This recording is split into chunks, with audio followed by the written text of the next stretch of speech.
បងប្អូនណាខ្លះស្គាល់អានេះខ្ញុំជឿថាបងប្អូនស្គាល់ច្រើនដែរតែបងប្អូនខ្លះអាចនឹងខានញ៉ាំយូរដូចខ្ញុំអញ្ចឹងណាថ្ងៃហ្នឹងខ្ញុំមកស្រុកបងប្អូននៅរៀងឡានក្លីបតិចថ្ងៃនេះអត់ជិះតាក់ស៊ីទេប៉ុន្តែមកជិះឡានមួយបងដដែលនិយាយតែនិយាយមកអត់មានឡានខ្លួនឯងដែរទេ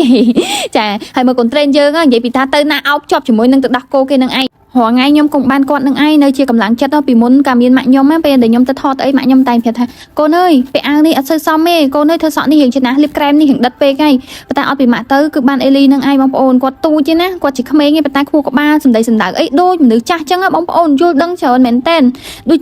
និយាយបដៅយើងដូចមនុស្សចាស់ចឹងហើយរាល់ថ្ងៃធំហើយតែនៅតែញ៉ាំដោះគោរបស់គាត់នឹងឯងបងប្អូនឃើញណាគាត់ញ៉ាំតែហ្គេនហ្វក្រូគាត់មកកំប៉ុង 50000 នេះប៉ុន្តែចេះក៏ចេះឆ្លាតកម្ពស់ក៏ស្ទុះលូតលាស់លឿនអញ្ចឹងខ្ញុំបន្តឲ្យញ៉ាំទៅសំខាន់សុខភាពគាត់ល្អញ៉ាំអានឹងត្រូវអញ្ចឹងណាបងប្អូនចាហើយ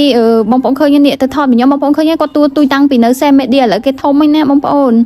ឥឡូវមកនិយាយរឿងយើងវិញបងប្អូនណាខ្លះនៅចាំកទួតឆឹងហ្នឹងណាបងប្អូននិយាយទៅខ្ញុំខានញ៉ាំយូរឆ្នាំហើយមកស្រុករដងដែរទិញទេព្រោះធ្លាប់ទិញម្ដងប៉ះគេឆឹងជាមួយនឹងមេស្ករផ្អែមឡើងខាស់កហើយល្វីងជាប់មាត់ទៀតដល់ពេលមកផ្សារលើកនេះមកស្រុកលើកនេះអ៊ីគាត់ថាចេះអូនអើយជួយទិញអ៊ីផងអ៊ីលក់អត់សូវដាច់ទេជួយទិញពី3ថងអើយខ្ញុំក៏ទិញទៅហើយគាត់ប្រាប់ថាគាត់ឆឹងជាមួយនឹងស្ករធម្មជាតិស្ករយើងនឹងឯងខ្ញុំក៏ទិញសាកបងប្អូនអើយញ៉ាំទៅឆ្ងាញ់មែនអត់មានល្វីងជាប់មាត់ហើយអត់ផ្អែមខាស់កដែរជូរអែមឆ្ងាញ់ខ្លាំងមែនតើចាហើយនេះបងប្អូនមើលក្រូចសើចផ្ទះខ្ញុំនេះផ្លែឡើងកោកដើមតែម្ដងបើនៅពេញវិញខ្ញុំទិញមកគ្រាប់1500ហើយសុំចាយគេទៀតហើយផ្សារខ្លះអត់មានលក់ទេលោកអើយដល់ពេលមកដល់ផ្ទះខ្លួនឯងទុំជ្រុះពេញដីទាំងអស់បងប្អូនអរគុណបងប្អូនទាំងអស់គ្នា